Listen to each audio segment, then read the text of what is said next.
How much are we looking at upgrading older facilities and legacy sites to handle, AI workloads, or looking at older facilities that weren't data centers that were mills or manufacturing or other, other applications that pass to take those and repurpose those, because that one ties to what Bennett and Pless is doing and I think there's a big need for that. If you can find a place that had power, can we make it a data center?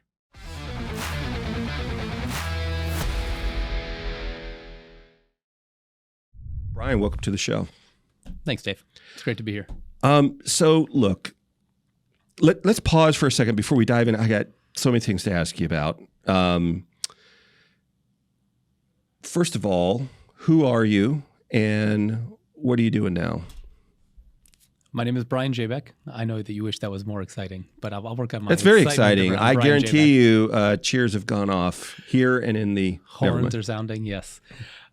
Brian Jabeck, and I am 4 days in with Bennett and Pless. Okay. Is my new company. They're a single discipline structural engineering firm, and really love the culture, love the client first attitude, and it's a great group. Really focused on bringing their knowledge and bringing it with speed and customer curiosity. Is paramount for them. So I love the approach. And 4 days in, it's going great. I love that. That's always awesome. Yeah. Well, you and I met some time ago, but the first meaningful time we got to spend together was this winter, really, out in the Bay Area. We were at Infrastructure Masons Advisory Group discussion. I was very gratefully invited to that. Great Dean Nelson and so many great thought leaders there. But it was a small group. I thought it was really interesting. That was a small group. It was smaller than I thought, maybe 100 people, less than that, 75 people. And then you and I kind of crashed your party. I got to go to dinner with you and Nancy from Compass, Nancy Novak, very smart, very enjoyable human being. Because I've never got to be personal with her. It's always been listen to her from the stage or whatever. And then your CEO at the time at Enchanted Rock, is that correct? Enchanted Rock, Thomas McAndrew was there. Yeah, also a great gentleman. Thomas and then great. Who was the woman from LA? Julie Albright was there. Julie Albright. I don't even know why. She's fantastic. Yeah, she's awesome. And we had, I think, Jeff Omelchuk, who was on the way out at iMasons. But, Jeff was there with us. That's right. Well. That's He was right. Great. It was a fun little crew. It was a fun crew. Very lively conversations. Indeed. Some agreements, some friendly disagreements, but man, it was a good time. So we got to really spend some time together, and I mean this in a Christ-like way. I got to fall in love with you and listen to you guys talk and whatever. And then we've talked and spent some time together at other events, and I bamboozled you into coming into the studio today, so I appreciate it. No, it's been every conversation. I told you earlier at lunch, but every time we get together, I always find myself looking forward to the next time we're going to have a conversation. You never know where they're going to go, and they're great. Well, hopefully this one we can we can have a good time doing it. I am having so many conversations. So I want to tease out this area to start with. I have so many conversations with people now about power, at least as it relates to the data center industry. And one of the things I love when I've heard you speak before is you're able to talk about it at a sort of a layman. You don't have to be a data center person. You don't have to be in the industry. Some of the conversations that are going on right now. And so I guess my first thing for you would be, what is the power problem, or what is the power conversation that those of us in the industry are having from your perspective? What's the problem we're trying to solve? What's going on? Yeah, I think it's a great question, and it's a big answer. The power challenge dates back probably decades in the making. That we've been building it for ourselves as we ramp in with aging infrastructure, without a bunch of investment into, call them new baseload generation facilities. Nuclear's sort of been untapped here for decades at this point, and building new facilities and growing that. We've been obviously investing in renewables, grid scale across the country, pretty well. So I think we've reached a point where we are now dealing with the outcomes of a bunch of those things. And as we turn down more of our natural gas and or coal powered facilities, we're running into a shortage that is not 8760. I think we're long most of the year. I think we've got the base load for the average day covered everywhere in this country right now. But I think we're running into a peak demand scenario where we lose the intermittent power sources. If solar and wind aren't performing the way they should for a local utility market, we don't have enough of the baseload infrastructure to be there to pick up the gaps when we have challenging environmental weather scenarios that are upon us. So I think we really have a 500 hour or less a year problem. The average load that the utility would be seeing. So you take a utility market, we'll take the market here in Atlanta. Okay. So, Southern Company's looking at, here in Atlanta on every given day, we see, in the morning, everybody wakes up, power comes up. During the day, we all go to offices, people go to school, kids go to schools. So you've got centralized, so your load will dip a little bit. Also, at the same time, you've got your renewables come on. So solar comes up, takes a lot of that base load. We'll see a little dip in the middle of the day. Everybody comes home at night, turns everything on, starts cooking their dinner, streaming their whatever they're streaming, playing their video games. Load ramps up before everybody goes to bed in the evening. So that base load, that the utility, every utility in every market is planning for what is my base load that I look at on a daily basis. There are seasonal shifts to that potentially, but am I covered on a normal day in normal situations? What does that look like? And then I think beyond that, and I'm not the utility expert, but then the utilities are planning for what happens during extreme events. I get the giant heat wave that rolls through Atlanta. It's 110. Right. What does my load look like in that scenario? Can I manage it? Because the priority is reliability for homes or businesses. Right.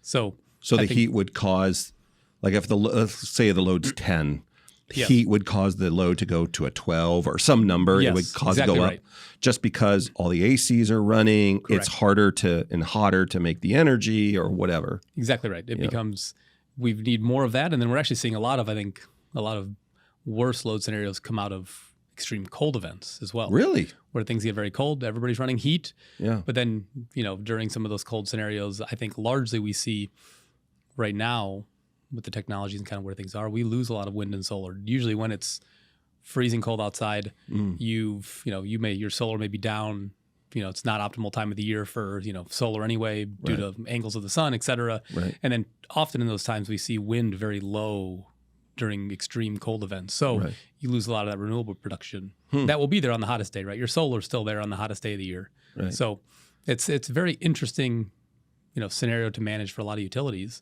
And the reality is we're just not looking as many base load natural gas, nuclear, coal-fired, resources that could manage all of that in the absence of wind and solar.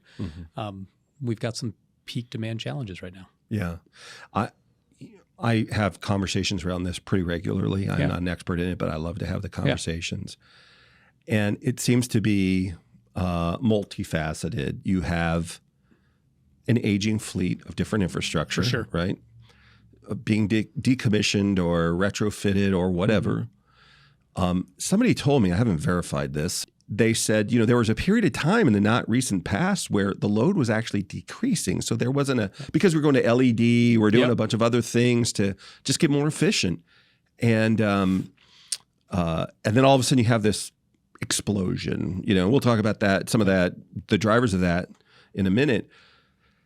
But it wasn't just that the investment dollars were coming in at a nice trickle, not a trickle, but at the predicted pace. And there was, you don't want to just run out and grab your 250,000 volt lines and start messing around with them and on and on and on. And so there was, I don't know if concern's the right word, but certainly people were watching and like, all right, how do we manage through the declining fleet, new technology to come on board? And then all of a sudden everything changed like really, really quickly. Almost, I don't know if tsunami is the right word, but machines began talking to each other. So it wasn't just the people posting cat videos. It was the machine sharing the cat videos and doing the whatever. And all of our devices began talking, getting interconnected and talking to other things. And so this is additives. People are still growing at the pace they've been growing. That's not a surprise. But now that all these systems are talking, the MRI systems are talking to different MRI systems to do other predictions or whatever. And so now, all of a sudden, while you have an aging fleet and a declining load, you've got this incredible increase in load. And we can add machines, and those machines get more sophisticated, and they're talking and on, whether it's AI tools or other tools that are doing that.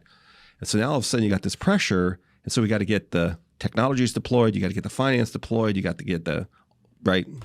Absolutely right. And I think if you look, and I'm not the expert on it at all, but if you go read, and people say that a transition of, energy technologies and kind of what we're going in through right now from taking, the coal and gas to, nuclear and renewables as we go, and maybe in the future, people will argue that's 60 to 100 years to transition, a society to a different generation resource from a power perspective. Yeah. And we're trying to do it. And I think 20 years ago, we were just at the infancy of Facebook, and social media was just getting started. Right. So within 20 years, I think we've done a lot technology wise that the utility world has to catch up with. And it's not, I think, not a blame there. I think that the reality is we've been ramping very hard on the fifth industrial revolution, and the utility piece has to catch up. Yeah. And one thing you did mention, I do want to make sure to, because someone will hit it in the comments, that we do have aging infrastructure in our distribution networks that we have got to get upgraded lines, right? And so, as I talked about a lot, that we have a sub 500-hour a year problem largely, but what does that mean? What is a sub 500-hour a year problem? What does that mean? Again, the utilities are 8,300 hours of the year of the 8,760 that's in the year. Utilities have all the power they'll need for everybody and serving all the loads that they would be looking at, today. And they're coming into scenarios now, but during those extreme event scenarios, so during their contingency planning of, what's the worst of the worst that's going to happen, they come into shortages. And I think that's the piece that we're looking at solving today. I don't think most of the utilities that we run to are not trying to solve core generation for every day. They're solving it for peak demand scenarios. But I think we're growing substantially. So there will be, coming in the next 5 to 10 years, I think we're going to start to see more shortages come up potentially. But also, I don't want to get, I don't want to be the alarmist here. I think we're reading some of the articles I read now is there isn't any power. The data centers are taking all of it. It's all gone, and no one's going to have any of it. Right. And I don't think I think we're oversimplifying and overstating how bad the problem is. There is a problem that has to get addressed, but I think we have the technologies, the ability, the know-how, and I think we're going to get it fixed and solved to where we can keep growing the way we need to grow and do it reliably and cost effectively, and with an environmental focus that's not going to, I think people fear that we're going to go back to just burning 1950s coal, and I don't see that scenario happening at all. I think that, for every conversation I have, the emphasis seems to be, first of all, we need power. Yes, you're not part of the economy without energy, right? And when we do that energy, it needs to be safe, has to be always on, has to be affordable, and it has to be, to the degree that we can within our sovereign control, or I'm not trying to say it needs to be, we're in the U.S. in the lower 48, but it needs to be within our control. We don't want to go a continent away if we don't have to get our energy. We want to get it locally. That's the long-term goal for energy security, and it has to be environmentally sound. Like, it has to be wise. This is our world. This is our country. Our kids, our grandkids, et cetera. And there might be some outliers to that, but overwhelmingly that seems to be the sentiment. Yeah, I would agree. I think it seems to be the sentiment outside of, I think the policy world tends to be the one that's ebbing back and forth between extremes. But I think largely everybody would agree with that. I think there's a sensible way to move forward with natural gas in the short term. I think we ramp it up as much as we, I think there's part of the population that is very much anti that. We only want to invest in continued renewables. To your point, we need the power. Natural gas is very clean. It's very reliable. We do a lot of it here. We can control all of it. And I think that's a very good answer in the short term. And I think we'll continue. We're not going to stop investing in solar and wind, which we shouldn't do. We should continue to grow those investments, and we will.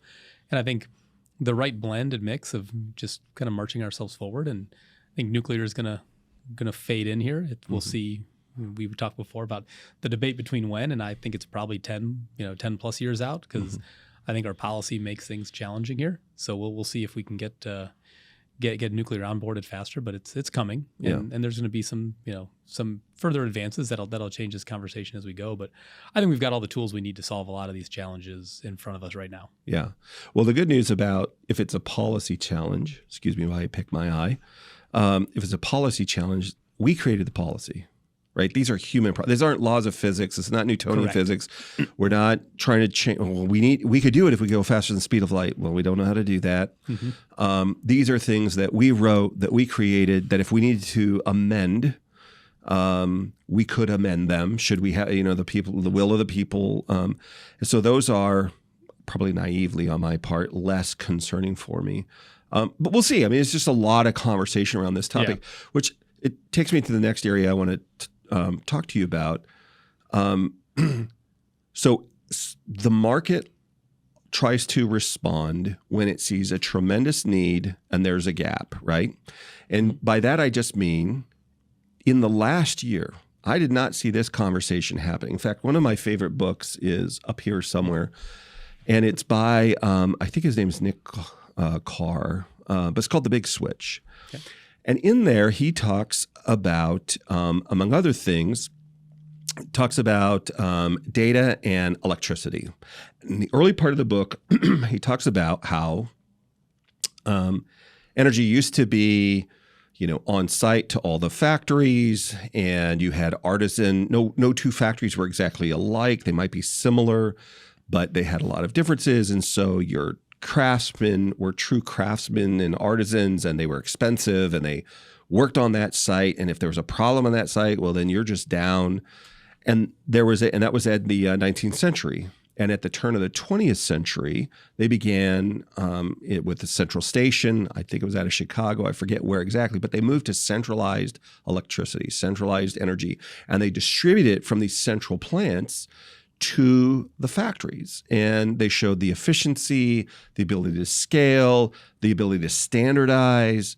So on the one hand, it created many more jobs, even if they were sort of standard blue collar instead of these few artisans. Like for all of these reasons, they did that.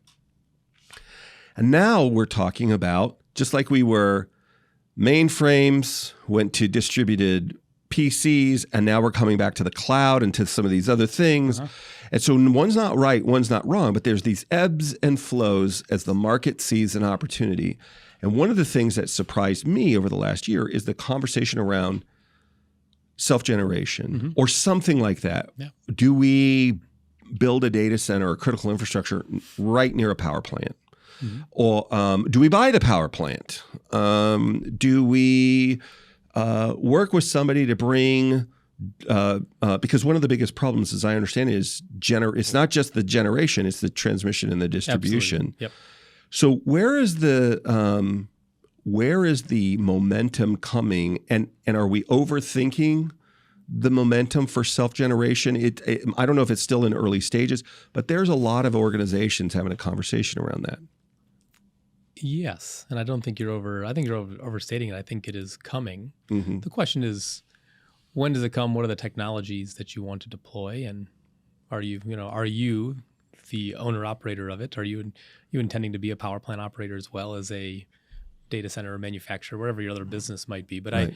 I think the conversation around more localized generation, bringing the load to where it's needed, or bringing the generation to where the load is it's not a new idea, but I think it's a very fascinating idea. And I think it's the right discussion for a lot of these. I mean, the scale, the size, if you can bring it in. Again, in a lot of these locations, you might not need to be self-generating, but you might need to help for 500 hours a year. Can you get off the grid for 500 hours a year with your local generation? You solve that peak demand problem for the utility. They're super happy. You've taken that, off of their burden. You're like, no problem, we got you. We'll do that. And then you become the resource they needed to make sure that they can, your load drops off, they can serve everybody else's load, and everything goes on, as normal. I think that conversation mixed with, and everyone's going to, look at, well, could we do this ourselves? What is it going to cost? And there's math to be run there, but the technologies exist. Running natural gas, whether it's generators, turbines, fuel cells, all those technologies have been around for a little while, and some of them are getting better, but some of them are, peak performance optimized already. And I like where the conversation is heading there, because I think it solves a lot of problems for a lot of the operation. And I like that the industry seems very open to say, maybe we'll just move to where the power is. We'll go to different locations. We'll go to where we know there isn't a shortage. But you're right. I think, introducing one of the big challenges becomes a lot of NIMBYism of the not in my backyard of your neighbors, especially as you get into transmission lines and the distribution side of power. So it doesn't always make the most sense to let's go build the power plant and then we got to run transmission to get it to where we need it. Let's just take the transmission piece out of it and put it where the load is directly. Yeah. And you solve everybody's problem. Right. So that's what's attractive. And we say it in the data center world like it's really easy. And you know what I mean? Like, well, why don't we just We're look? just gonna do it. We'll just set up some turbines. We'll run a pipe to natural gas, or we'll get some hydrogen going on over here, or whatever. We're like, whatever. We solve problems. Yep. And then we'll set up some transmission. In fact, if we're really forward thinking, if we need, I don't know, 1,500 megawatts for the next 5 years for this campus, well, let's bring in 3,000. And if we bring in 3,000, now I can do 1,500 to my community. Like, why wouldn't I do that? So we got this always on. My backup, I don't need all these gens. My backup is the grid or whatever. Like I'm just saying this is sort of, hey, it's like going to the felt board and, when I was a kid, we had these big felt boards where it was like Bible Sunday school thing, and he could be Moses, or if you put the beard on him, he was Abraham, and if you put the removed all the beards and made him look Danish, he was our Lord, and if it's really like it's just interchangeable. And I say that I don't mean I'm a believer. I don't mean that to be obnoxious. What I mean is, when we get out of our swim lane, as I'm listening to conversations, I don't mean you and I, or even our companies. I just mean I hear people say, "Well, just I'll just do it." If they won't do it, I'll just do it. And it seems like it might be a little bit more complicated than that. For example, you started to say, "Well, who owns it? Who manages it? How do you? Do you want to own it? Yeah, you guys want to run it? I mean, these are some of the questions, right? I think you're spot on. Again, I think the technologies exist to do what we're talking about, but it's not easy to say we're just going to pop up this 3 gigawatt facility and start operating prime power. Are you going to be a regulated utility and start selling power to your neighbors? That's great. Like that's awesome. Enjoy enjoy your public policy insights from the federal government as you become a regulated utility. Right. So let me ask you this: what does it take to do on-site generation? I mean, just what are the big components of it, and what's the expertise needed to do? And let's presume it's something readily available. It could be a hydro plant could serve our turbines, natural gas could serve our turbine, whatever it is. Can you just describe sort of these are the big components you would need to deliver energy to critical infrastructure, and at the highest level that makes sense to you? Yes. Okay. So I first start out with, I think it's going to matter, and you need to be looking at the electric utility that you are, behind the meter from XYZ utility, wherever you are. What do you mean by behind the meter? So whoever is serving you your load, you're in, West Arizona, you're getting it from APS. You're in Mesa, you're getting it from SRP. Okay. Whoever your electric utility is, it's going to matter and be important. Okay. Something you need to consider in this. Can you get the supply of fuel for your on-site generation? Okay. I'll answer it for everybody. You can't get the hydrogen at any scale, not easily. Right. But can you get gas? Where does it come from? Where are the pipes? Right. Is there available? A lot of people now are looking for pipes, which is a very good place to start for natural gas. But in addition to then, is there available gas that you can purchase in the pipes that you're looking for? I know in a market like Arizona, natural gas is very hard to come by. So, those two on the, electric supply of who's your utility on the electric side and where and whom is your gas going to come from and how do you get it to your site, I think are initial conversations that you need to be looking at. And then beyond that, I think you get into site conditions of how much space you have, how much land available, what sort of different technologies. There are a number of them. Last company, Enchanted Rock, has a very compact solution. There are others in the business that you can go to turbines, you can go to other natural gas generation, you can go to Bloom and fuel cells. There are an array of technologies that can deliver then the power to your operation on site. What does that piece look like? So call it a product and performance that you're going to see on site. And I think your community's maybe the biggest piece of all of this is where are you located in the community? Mm-hmm. How are they going to deal with this? What do your emissions regulations look like? What do your other environmental challenges look like in the state that you're in and the county that you're in? I think that's a big piece. I think those 4 big buckets of electric utility, gas supply, on-site generation solution, and then community impact and collaboration. Mm-hmm. Those are the really 4 high-level big buckets. And probably in the community, I put the policy kind of all tied into there of what works in those mixes. And that's probably the 4 big buckets that you need to think your way through. It's probably going to be at a really high level, but Yep. I have an energy source. Sure. For this case, let's just say it's natural gas, Sure. right? Yeah. And I'm not arguing this is the best or the worst. I'm just saying I got an energy source. I tap into, or it could be solar, doesn't matter. So, but I got energy source. The energy source comes to a turbine. Is that what I'm doing? Sure. Okay. A turbine. Generator, whatever. And it's turning. Yep. And in the turning, it generates electricity. Yep. And that electricity then goes to a substation. Is that correct? Sure. Okay. And then from a substation, I distribute it in this scenario to my data center or to whoever I'm distributing it to. Is that oversimplification? But am I missing any of the biggest components? No, I think largely you've got a yes, you've got a fuel source. You've got something that's taking that fuel source, converting it to electricity. Right. You're then going to distribute your electricity to where it's needed by customers, Right. and your customers are using that electricity that you've distributed. Right. High level. Yeah. And what I'm hearing, the reason why that's attractive, naivety on the complexity of that notwithstanding, is one, it feels like I have some control, right? I may not be accurate, but it feels like I have some control over that. If I'm managing and arranging this, I have some control.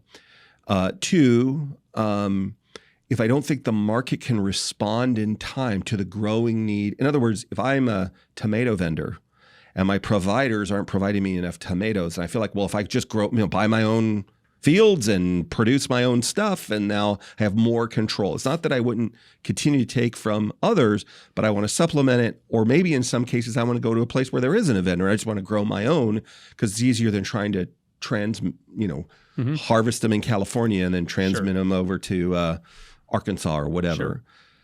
So so I feel like maybe the marketplace can't respond in time or at scale, at the speed or scale that I want. Those are some of I think those are probably the overriding. And then lastly, in my opinion, this is not QTS's or anybody else's I know, but in my opinion, in order to be connected to the economy, you need 2 things. Mm-hmm. You have to have reliable, inexpensive power, and you have to have connectivity. Well, data centers are highly connected. They've got the data, the ideas of the whole world living in them.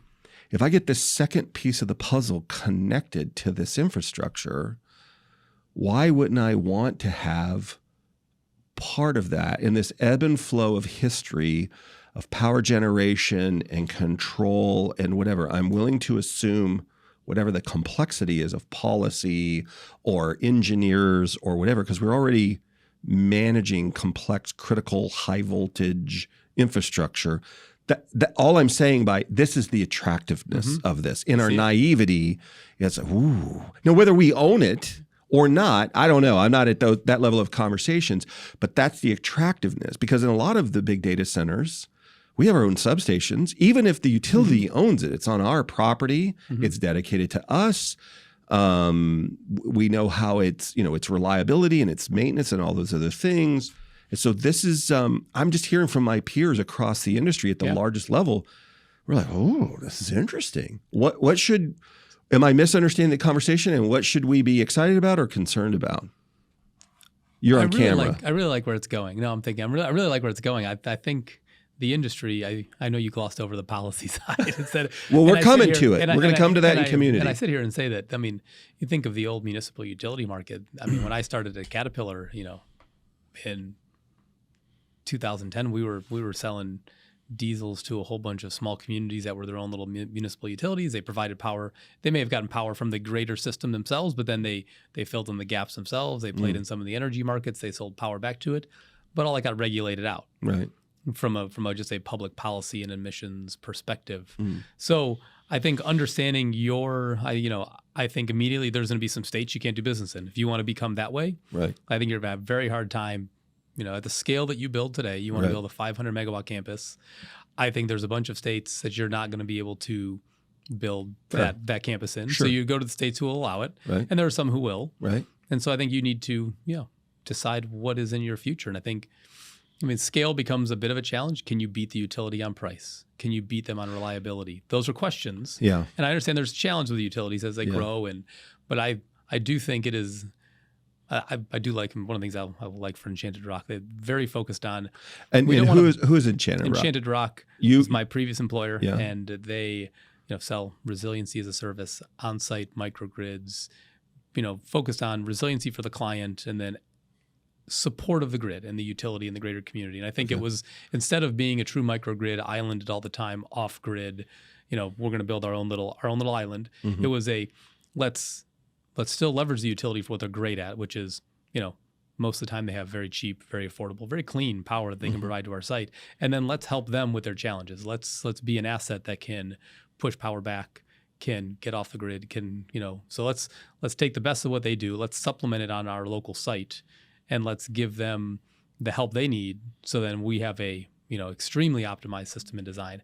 I think we're there right now. I think that's the area that we're in I guess the utility / on-site power mix. But I understand the question of why wouldn't I go put this in and put it, build it for my.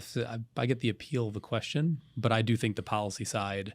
I think the cost side. I think there's a lot of questions that still get vetted out in there that may make it. I would say I would lean personally more towards collaboration with the utility. Your utility, that power plant, whether it goes on your site or how about it goes at the utility. Why don't you just collaborate with them? Whoever's fronting the money, paying for the power plant that gets put in. You've solved their problem, which means they can give you all the power that you need if you're close, if it's local. Distribution questions to be answered. But I think there might be a better way to collaborate than to sort of say, forget everybody else. We're going this solo. Yeah. But that's. I'm more of a collaborative person in my in my life anyway, so maybe more of a way to do it. Well, even policy notwithstanding, meaning required, I do like the way you're thinking, which is how do I go and now become a partner, not a I'm not even saying adversary, but not a competitor, right? Not a competitor. We come in and we as a whoever the we is, maybe even a couple of frenemies, a couple big data centers come together because the idea is I need to build these campuses. Yep. Because what lives in a data center is the idea is the whole world. It's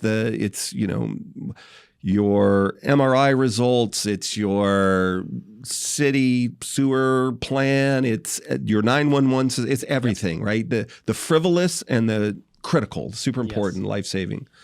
And so we're not getting away from that. I mean, the hurricane, I've got family in Houston. They just came through the hurricane. And some of them have lost power, which we've all experienced. But there's still so many towers and other infrastructure that's down and internet that's down. My 80-year-old parents, it's cracking me up. It's not funny because they got air conditioning, all that other stuff. That would be miserable. I'd be like, well, this is why you shouldn't live here. It's kind of like living in Minnesota, my friends in Minnesota in the wintertime. If you walk past a piece of metal and stick to it, it's too cold. But you crazy people in Phoenix do that. It's a dry heat. It's 142 degrees. You went out moist, you're a zombie by the time you get to your car. It's not, well, anyway. It's an air fryer. It's fine. It's fine. Skinny people have no problem with that. I'll tell you, us water-filled larger people, it's a problem. But my family in Houston, they've been out without internet for 2 or 3 days, 4 days. Yeah. And it will and spotty cell because so many of the towers were impacted, at least in their area for their provider. It is shocking to them how much they rely on the services on their phones, through the TV, through all the other things that are all connected to that connectivity, right? Absolutely. And so communities, I think there's an attractiveness, whether, for whatever reason, for vendors to come together, providers to come together to build a campus that benefits not just themselves, but the community around them in partnership with the utility. But there's whatever the less extreme or more extreme, or maybe this hybrid in the middle that we're talking about, there's a lot of conversations around it that have bubbled up in the last 8 or 9 months. Absolutely. And I mean, one of the reasons we were in San Francisco that time we met, right, we were talking a bit about what is this, maybe is it what does this data center community look like? Is it we pull multiple resources into one multi-gigawatt, campus community setup location, and there's a lot of really cool things that are out there that I know Dean and I Mason's talked about. You it mean in the Dean report. Nelson? Dean Nelson, yeah, and his state of the industry report that they dropped here a month or two ago, a couple months Amazing ago. report. It was great. Honestly, loved it. Great. Yeah. And they talk a lot about this in there of, do we want to build some of these campuses? Do we bring in mixed use industrial manufacturing? How do we do this community? Right. Go back to almost what we had, the old manufacturing communities of of the last century, and bring it all back again and do it different this time. But maybe we're going to build it around that. So I think there's a lot of credence to that, and I know there's many others in the industry talking something like that. So I like the idea of, why don't we get together and solve a collective challenge, which is we all need power. We're trying to your point, everything is on the phone now. Everything's app-based. Everything's electric, right? We're electrifying everything from cars to your entire home, right? You control all of it. I still don't know who does this. Do you, people that can run their washing machine on the app? Like, I'm going to run a wash cycle right now. Like, what? I don't understand why you need to do that. You know what? I've talked about this on the show before. That's not that interesting to me. What's more interesting is these microwaves that have the HD cameras in them. Have you seen them? No, but what is that for? Here's what it is. It really is a gift from God. I'm going to tell you right now. I'm a person, you can't tell from my physique, who loves bacon. Okay. And sometimes you eat, or whatever it is, right? Sure. And so you have these, and whether it's a microwave or some other oven. Okay. Let's say that you cook, right? Yep. And you make this lamb or bacon, which, as Jim Gaffigan says, is the fairy dust of the food world, and I completely agree with him. But whatever it is, your cheesecake that my friend made on his pellet grill, it's amazing, right? And you're like, I want one of those. Until we can get the Star Trek computer to do it, computer, hamburger. But what these things do with HD cameras is you cook it, but the cameras record, not just the cameras, the system records everything. What was the barometric pressure? What temperature? What they've got probes in it. What you tell it what the ingredients were, and it not only so it has that source information, and then it watches it through these HD cameras as it grows, and or as it cooks or does whatever. So it sees it through all stages. And the final stage. And then you report, yes, this is good or it's not good. And it recorded all the conditions, the ingredients that went in, the time it was cooked, all the environmentals, all of those things. And it says, this was the outcome. This is what it looked like. This is what not at the molecular level, obviously, but at the very detailed level. And so now you take those ingredients and you go to Denver. Right? So you're not at Phoenix, you're in Denver or Atlanta or whatever, and you bring the same ingredients with the same recipe, and as it cooks, it adjusts wait a minute, at the 3-minute stage, it should be firmer or it should be softer. And so it will slow down or heat up. It will concentrate more on one side or the other, whatever device you're cooking in, your plate. Does it warm a section a little bit different than the other one? So it catches up, it watches all of this. So the idea is when it comes out, it's the same thing that you made, but the technology, because it's seen you do, it's just like an LLM. It saw you cook it 10 times. It learned. Yeah. And so now, but it's watching in real time at a degree that you and I can't watch. Think about that. So your washing machine example, your whatever, is this clean enough? Do I need to scrub it longer? Do I need it? That's what's coming. And that's really what's driving all this power, is because these machines are talking about, and it's in the background. Nobody knows what goes on underneath this glass, although my kids make fun of me every single time for my run over old little, you have a button on it. It's so cute. It calls people. That's all I need it for. But in all seriousness, so these systems talk to each other. Now, can you imagine how much more efficient. And I'm being dead serious. It could be because you're throwing away less food. If your refrigerator is telling you, if you put these dishes in, your food in the dish and puts it in your refrigerator, and it tells you what's expiring, what's still lasting, when did you put this in, it's removing the mystery. And it's telling you on your device, and it's managing your system and whatever. Now, I don't know that I need in my life one more voice bossing me around, because I've been married for 37 years and have 3 adult daughters. I get bossed around all the time. You're good? You think you're good? Which they're shocked when I can hear you, but at home I can't hear anybody. But that's what I mean. I mean, these things are coming. They're here. What you should have heard out of all of that is bacon. I definitely got the bacon part. Yeah. And it's a lot. And I find myself, I struggle with the question, right? Because I know you're the positivity person around some of this. I also heard Skynet in some of that. I heard a little Skynet coming for us. Yeah. I think that's fantastic, and I'm not saying any of that's wrong. And I think it's the question is there ever too much of a good thing? Yes. Look at me. I'm 80 pounds. I'm serious. I'm 80 pounds overweight. Not because of genetics, but because of behavior. What I eat, what I drink, how I sleep, and this idea of a refrigerator, and you can just put your hand in and take out pretty much anything known to man, some version of it, is in the arc of human history, is in the last half a second, right? In the whole arc of it. Yeah. To go to a grocery store in America is shocking compared to most of the world. Not even the prices, 100%. But just 100%. You got these things. And so if you look at a chicken breast that used to be this big and is now this big, and I'm not saying any conspiracy. I'm not getting into any of that. I'm just saying they're 3 times bigger. Mm-hmm. I don't eat this little thing, the silver dollar size thing. I eat this thing. Correct. So, but that doesn't mean a chicken breast is a bad thing. It is just my indulgence. So here's my thing, for example. Can there be too much of a good thing? Yes. If our behavior is incorrect. But I would love it. One of the things that I love, and my daughters have done this, even though they're in their 20s, and I'm not a helicopter parent, but they drive a lot. Mm-hmm. They go down into the city of Atlanta on the weekends for events or to meet friends or whatever. And they've allowed me to track their phone. I don't track them all the time. Yeah. But if they're, we'll save where they parked. Yeah. We'll save different things and they'll get lost or whatever. Yeah. So I want that. What I don't want is a government agency, which they could, but tracking me everywhere for some reason that I haven't given permission to. Yeah, you get all of it, right? Usually we don't just keep it half open and half closed. But I think it's all good. And I think it's all coming. There's no putting it back in the box at this point, right? It is what it is. But I think a sensibility around it. I think the industry's getting into this a bit now and talking it, but during extreme events, we'll take, hopefully everybody in Houston's doing well, getting the power back. Yeah. I've got, obviously a lot of the everybody who did not try to drive their Suburban 2 hours into a hurricane, into a dangerous area, other than maybe you're rushing somebody to the hospital.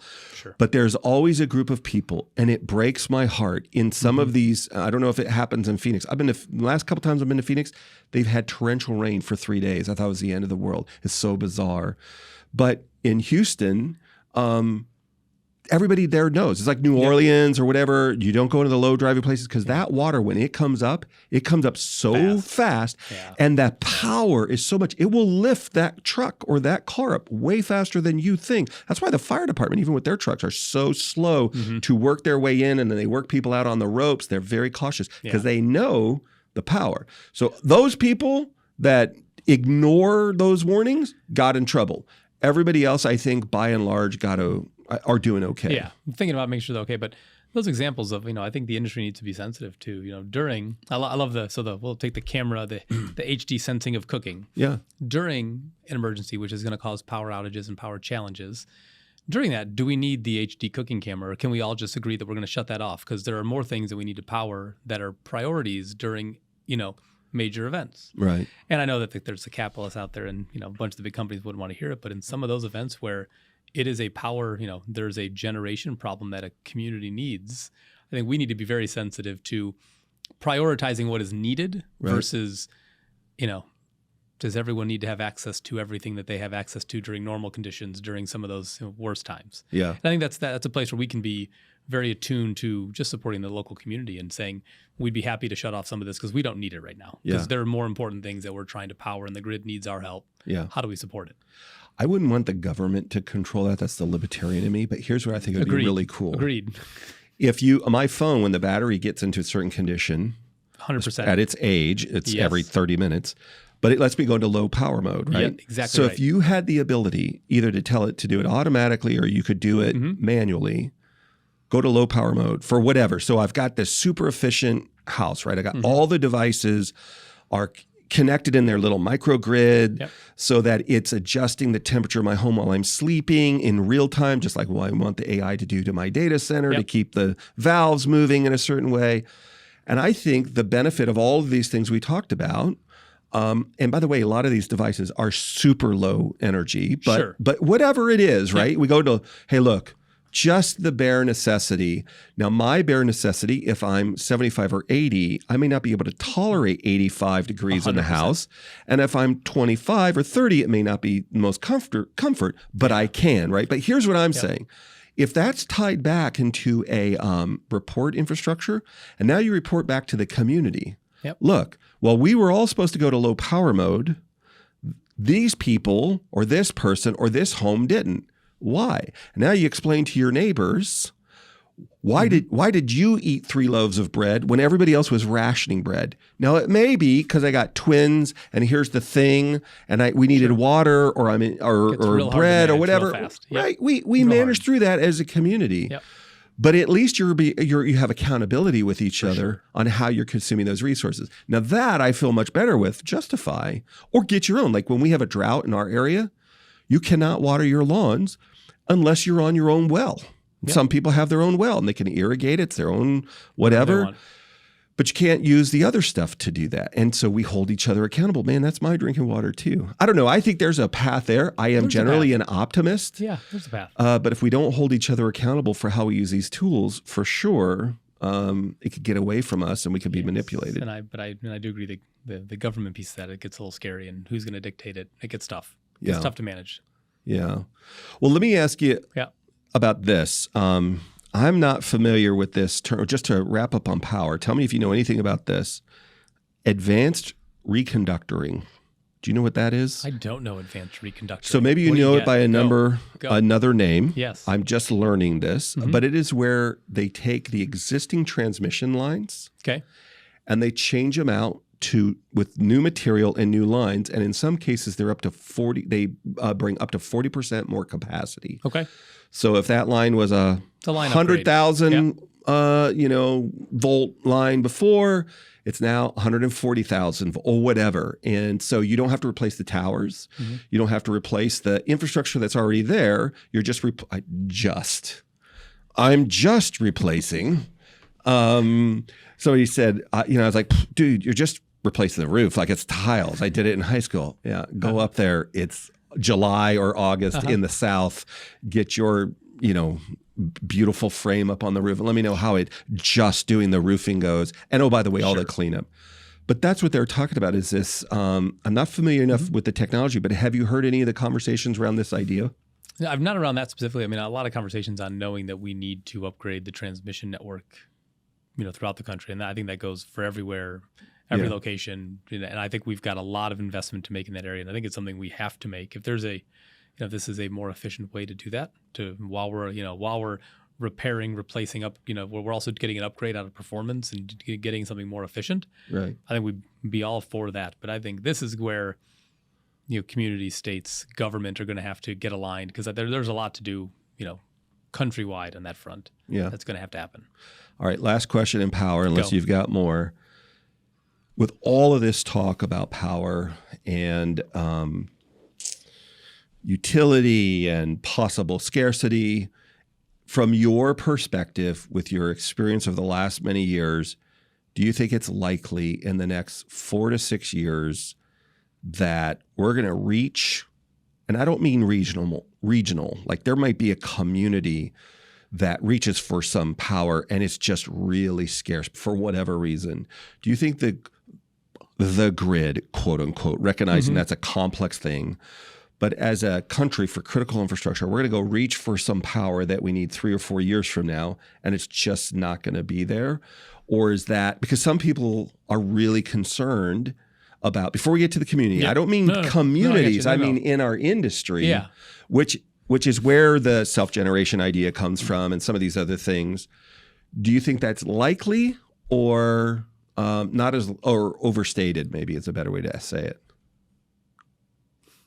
I think it is. It's a really good question. I think we're going to see some of that. I think that we're seeing it now in some of the queues that are forming throughout utilities. The requests are in, right? And this industry does a great job of. Everybody likes to get nice and cozy and comfy around each other, right? So I think we're seeing a lot of markets where there is a lot of request in for added capacity that the utilities are going to manage this and say, here's the line. You're all going to have to stand in it. And I think they're going to be the the barrier to entry into some of those markets. And some of those queues now are 4 to 10 years long, from what I can gather in conversations. That if you would like 200 megawatts for your new facility or 500 megawatts, here's the line. Get in line with everybody else who's in it. And that's just in our industry. Not to mention all the if we're reshoring manufacturing and a lot of other things that are coming. So I think that is going to be, I think the challenge now, and I think where I hear the same conversation that you're hearing is everyone is scared that we're going to get forced to slow down the growth that we think we need for the business, and that I think our communities, the technology needs and wants, that we're going to get forced to, pound on the brakes because there's just not some of that capacity to go the way that we have been going before.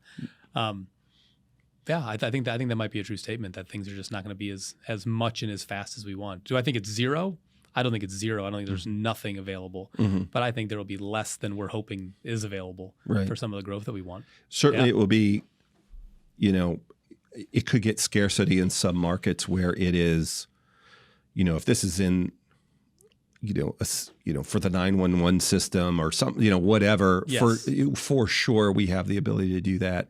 But I guess what I mean, so I have a family member who owns a sailboat company. Okay. And there are times when the marina, there's no slips, right? Sure. So during COVID and other, shortly thereafter, everybody went out and bought a catamaran or a sailboat or whatever in the Houston Gulf up to New Orleans market, maybe more. Those are the ones that I'm familiar with. Yeah. And so there were no slips. And so there was a scarcity, but there were slips available. They were just a town over or 2 towns or whatever. So it's further away. Sure. So I'm wondering if in power, look, and Idaho, a Montana, I'm just guessing it, Midwest, places where they haven't clustered before. I guess my question around power is, right now it would be, well, let's go to, if the big challenge is energy, let's go to where there is energy available and there's a strong path to it over the next 5 years. And then the other complex, I'm not saying it's not complex, but the less complex thing is now extending the connectivity to the existing connectivity infrastructure. That's in a scale of really hard things to do. It's an easier thing to do in some cases. So my question about power is, there's just no slips in the Gulf for the boats. Like all the harbors are full.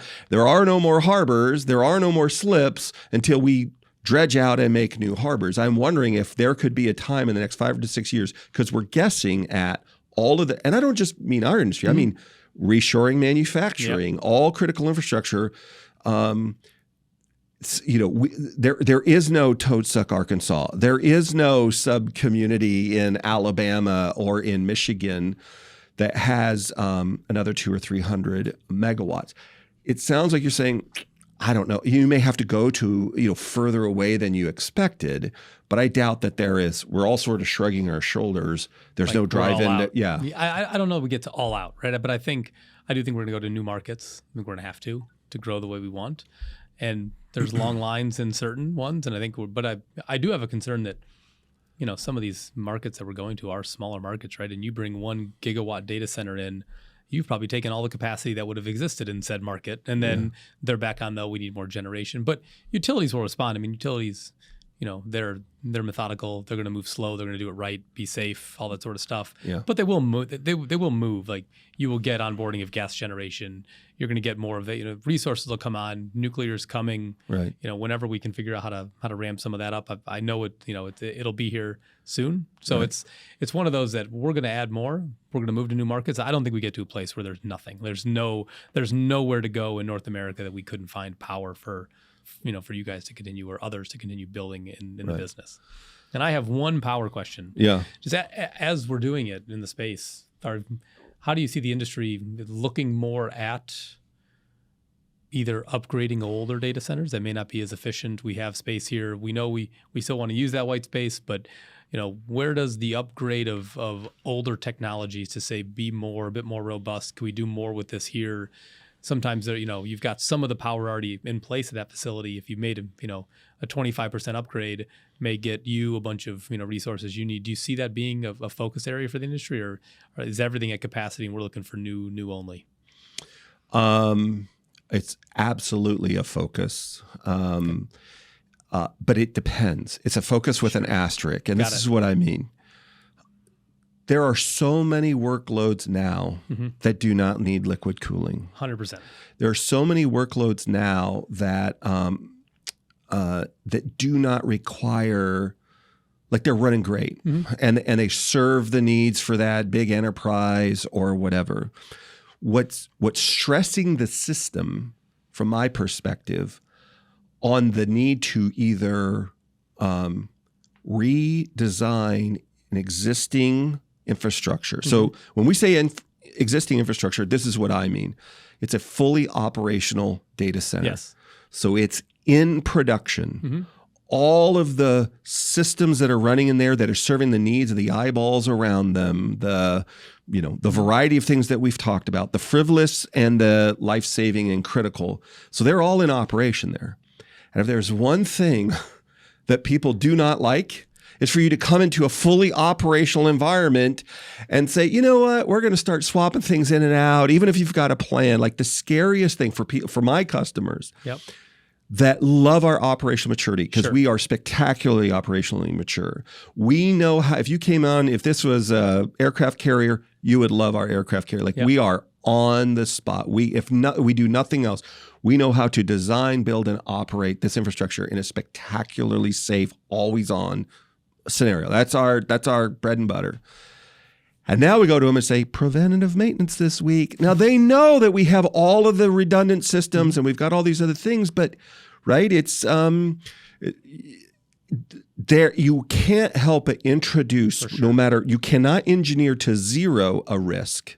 So when we go to retrofit these facilities, the first thing we would look at, everybody in the industry would look at is, can I solve it somewhere else without having to retrofit anything that's on operation? Is that possible? Yes. So in my business or in my company, most of our early deployments were what we call brownfield. We converted something and made it a data center. Almost everything, if not everything I've done for the last several years is greenfield, which it is a highly efficient design from the ground up with the best engineers in the world, with the most sophisticated, demanding customers in the world, with many with communities that are getting very sophisticated on what they want the outcome of this thing operating in their midst to be. And we design and deploy, and my competitors too, several of my competitors do, or they're on the path to do that. So we're in that world. Yep. And so if we can solve it first that way, that's the way we're going to do it, because it's exponentially more efficient.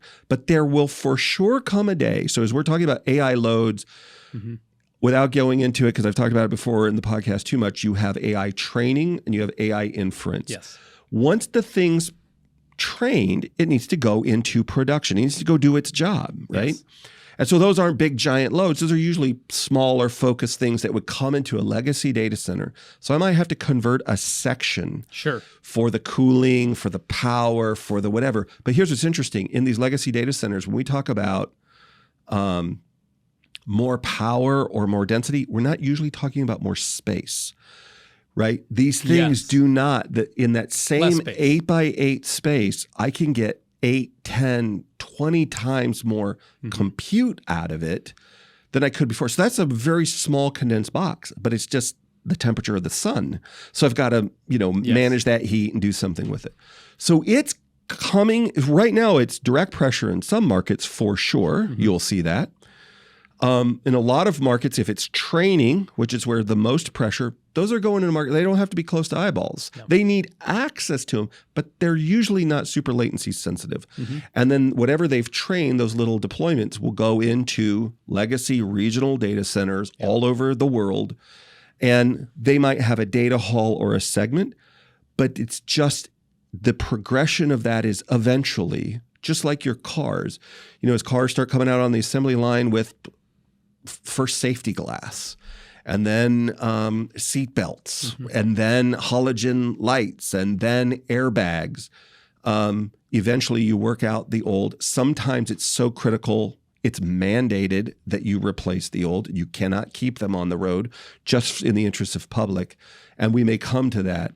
So there are those things that are happening, but right now it just depends. And so it is, if all you have is legacy data centers and you want to compete for some of these high-end workloads in only your legacy data centers, you'll convert them. If you've got an inventory mix, like several organizations like ours, there's probably 3 or 4, that are, I don't know that we're the exact same scale, but we're similar enough in this elite world that have that mix as well. Okay. But it's inevitable. Yeah. We started the conversation with nearest and dearest. I had to pick your brain about power, but nearest and dearest to our heart is these communities.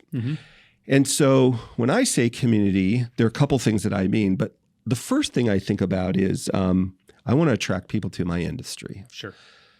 I think it's one of the greatest things to be part of for a variety of reasons. And I promise I'll be quiet and let you respond, because you guys are doing an incredible thing in Phoenix. You personally have been part of, and some of our friends and colleagues have been part of it. Yep. And it's such an interesting thing because there are other locations that are sort of doing similar, either that you've modeled after or they've been inspired by you and they're modeling after you. And it's growing. But it's this, we want to attract people to our industry. Obviously, we need people to do all the things that we've talked about.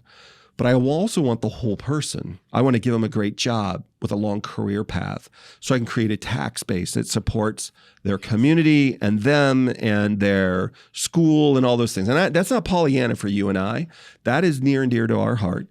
I need a diverse group of people who are making sure that the pay is equitable, that the only thing that we're measuring that on is your experience and who you are as a human being, not, attributes that are wrong to measure by, and that we're doing it in a way that is environmentally sane. This is our, if you don't think of it globally, certainly think about it in your neighborhood. If you saw your neighbor pouring his motor oil out in his backyard every other day and leaking down at the aquifer, you'd be pissed off. Regulation or no regulation, you're not going to allow that to happen, right? And so how do we make sure that we have employees that are environmentally conscious so that they're operating these things in a safe way, that we're doing them efficiently, all these other things. But there's a lot of conversations around this. There's a lot of us who say this should happen. And maybe we go somewhere and we do a speech. I do that a lot. Yeah. But you guys have done something unbelievably incredible in Phoenix. So why don't you tell us a little bit what community means to you and how you, as it relates to our industry, have built what you've built there? And obviously, the community piece, where you live, where you work, it's important you want to reinvest, you want to make it better. My mom always said, leave something better than you found it. Wherever you go, whatever you do, make it better before you're gone. Right. So, thinking of that, and I think it's an important piece that we're trying to reinvest in our local communities. And I think it's, yes, we would like people to come and take careers in the industry. Yes, we need more welders and tradespeople to come in and help build all the buildings that we're trying to build. So we want to make sure that we're focusing in those areas to, do good in all ways. But I think really investing the time back into your local community. And I really think it's, we've got a lot of different focuses in this space. The industry, I think, largely does a very good job, right? Every company's got some initiatives. There's a lot of, organizations we've talked about, with Infrastructure Masons and AFCOM and 7x24 and the Nomad Futurist Foundation. And all of these foundations are doing great work throughout the industry in investing in communities. But I think we've started with bigger, call it top-down approaches in a lot of these. And I think it is really local grassroots up. Because you need to be in the community to know what the community needs and how to engage in it. And we got a little band of misfits together in Arizona. Brian Darby has been critical, and fantastic in every way from QTS. Brian Darby's with QTS, yep. And with Kirk Bush and with Jesse from Stack. Kurt Busch? Yeah. The NASCAR racer? Not Kurt Busch, the NASCAR racer. It'd be so good, wouldn't it? But our Kirk Busch is better. Okay. He may be better, but he's not faster. He's better, not faster. Indeed, not faster. Well, you haven't seen him coming down the hill. Anybody can come down the hill fast. It's making the turn at the bottom of the hill. Yes, and Ryan Groover. So we've got a little group where we kind of everybody from all these different, call it national organizations, all the local chapters, all the local communities and groups. I forgot Harrison and Teresa from EdgeCore that have been great. Right. And so we really just started collaborating of, hey, if we all worked on this instead of doing it all in a silo, if we all just got together and said, what are you doing? What are you doing? Let's all do it. And let's not duplicate effort. Let's optimize our efficiency. Let's all collaborate. Where are the areas we can have an immediate impact? How do we grow it and grow it fast?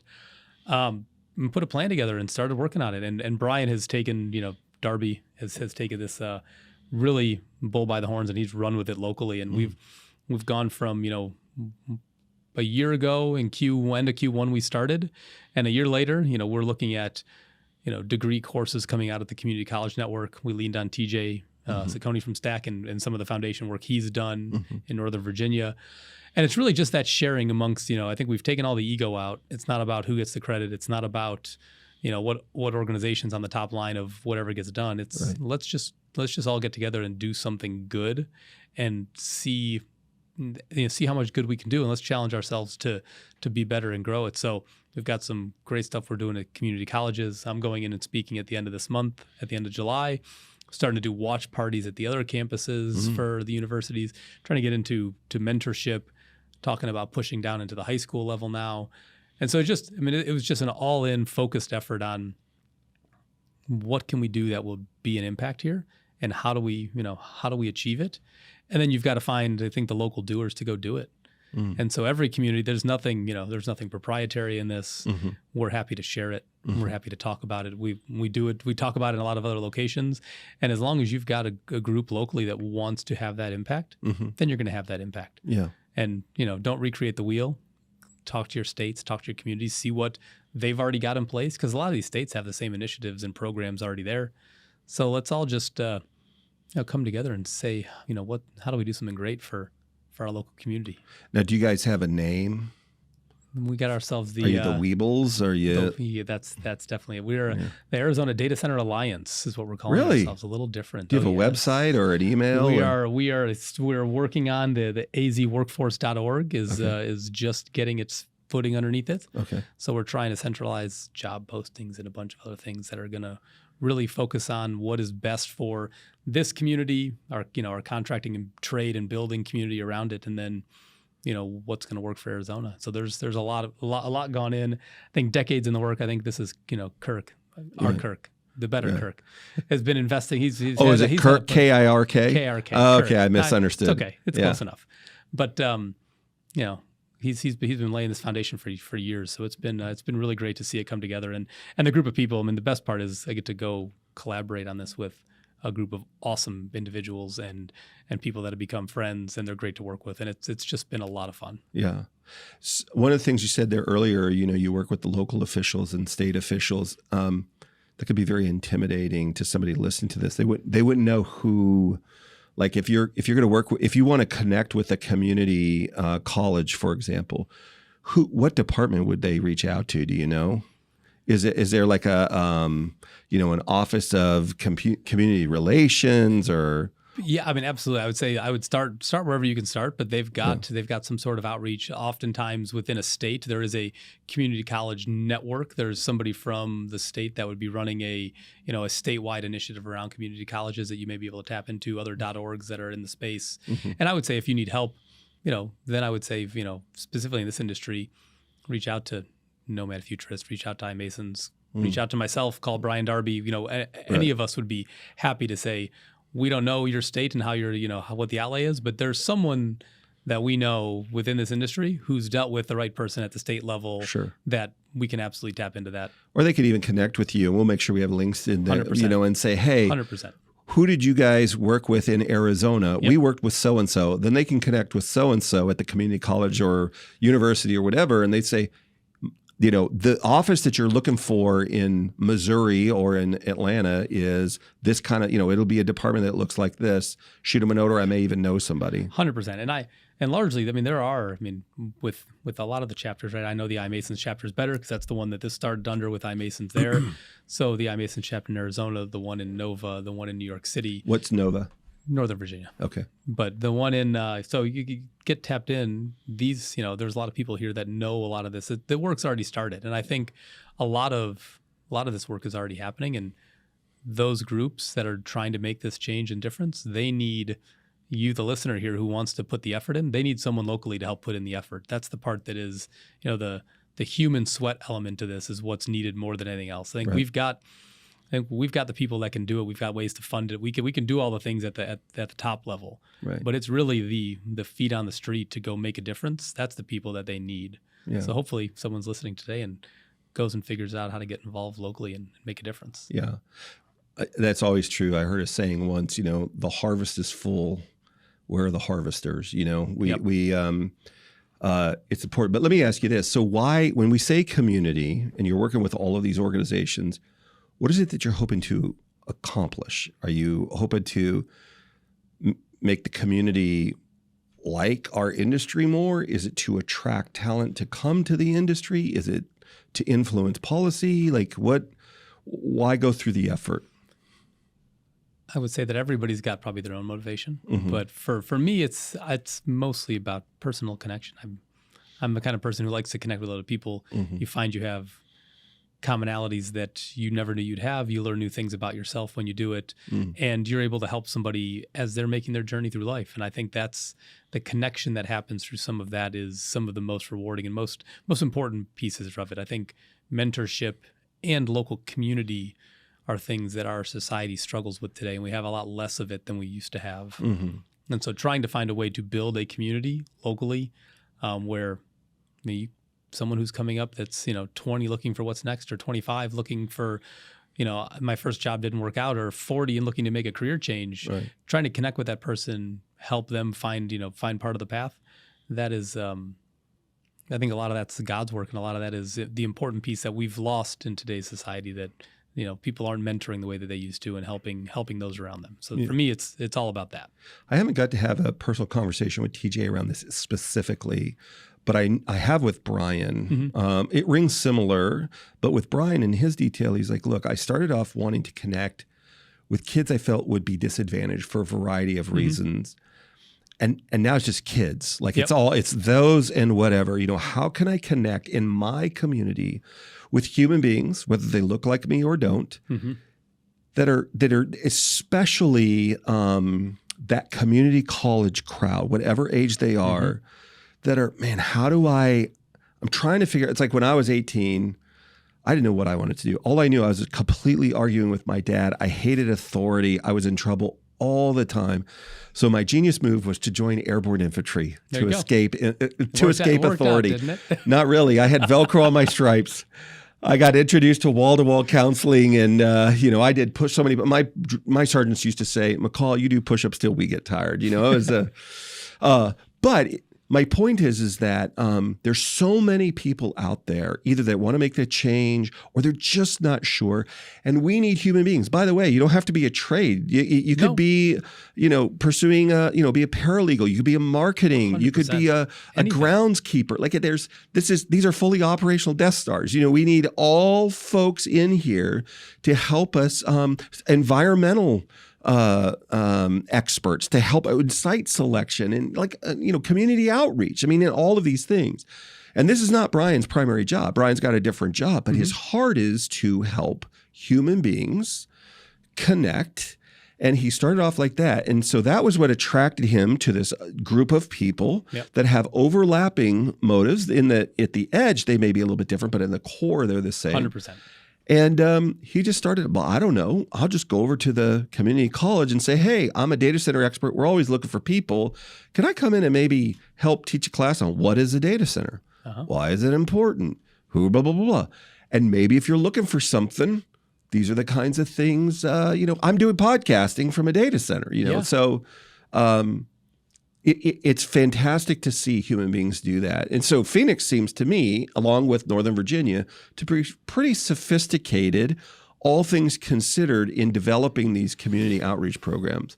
And I'm not judging it by like other industries that have been doing this for a long time. Sure. I just mean in sort of collecting people that are interested, and these disparate groups that, these not-for-profit orgs that have tried to sort of solve this. And you guys have sort of all worked together to bring ideas and just how do we do the next right thing? Yeah, absolutely. I mean, it's people helping people. And I think that's it. And that's what the group, kind of the little band that we formed together is done great, right? We've got a great chemistry, and I think that's why we've been successful doing things so far. And we got a long way to go. We're just getting started. Yeah. Before I let you go, are there any other places where you guys are, or you're active either in helping to seed, or other folks are reaching out to you now, communities that are starting to percolate like you're doing in Phoenix? Yes. We are doing a couple of things. Have an event coming up here in Columbus, August 14, 15, trying to get Columbus, Ohio, okay. Starting to get focused on that's a market that has a ton of business coming into it, but not a big population local to from a data center operator perspective. There's not a lot of not a lot of companies based there, but the growth is incredible. Got some really big, great companies there like Vertiv that are based in that area. So or have massive operations in the area. So really, that's been the next one that's come to mind, and I've been getting tugged on to talk about Atlanta here next. So I think there's definitely going to be some outreach. There's going to be some spread of this, and I'm working with a few others. Martin Roush out of ABB's. We're talking about some stuff in Salt Lake, and I'm working with the iMasons group in Northern Virginia about what they're kind of doing and taking what TJ has started and how do we make it bigger, how do we grow it. So there's a lot of momentum going, and there's a ton of other people doing great work in this space. So just trying to figure out how do we tap into that? How do we not reinvent the wheel every time? And how do we make the most impact we can? Well, Brian, thanks for coming in. I appreciate it. Thanks, David. My great pleasure. Hey, look, if you enjoyed the conversation, like it, and if you loved it, subscribe. We'll see you next time, everybody. Have a good one.